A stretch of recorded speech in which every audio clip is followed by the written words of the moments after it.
আমরা চালের বাজার মনিটরিং করতে আসছি। আমাদের সাথে দেখেছেন আমাদের ফুড অফিসার উপস্থিত আছে, কৃষি বিপণন অফিসার উপস্থিত আছেন, ভোক্তা আছে। আমরা এখানে এসে দেখতে পারলাম যে এই মিলটায় অতিরিক্ত যে পরিমাণ তার লাইসেন্স পারমিট করে তার থেকে অতিরিক্ত মজুত রেখেছে।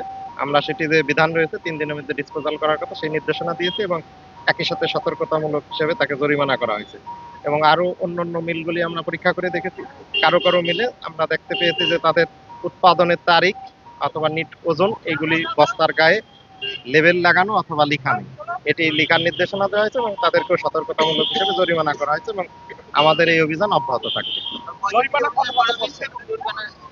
আমাদের এই এই যে মিলটিতে অতিরিক্ত মজুত রেখেছে এখানে 50,000 টাকা জরিমানা করা হয়েছে। আর যিনি উৎপাদনের তারিখ এবং ডেট লিখেননি এবং একই সাথে মূল্য লেখেন নাই তাকে আমরা 20,000 টাকা সতর্কতামূলক হিসেবে জরিমানা করি। আমরা মনিটরিং করে যাচ্ছি। আমরা আশা করছি যে নিয়ম কানুনের মধ্যে থাকলে এবং যাদেরকে অর্থদণ্ড প্রদান করা হয়েছে অন্যরাও এ থেকে সতর্ক হবে এবং সেটি আমরা সহনীয় পর্যায়ে আনতে পারবো বলে আমরা আশা রাখছি।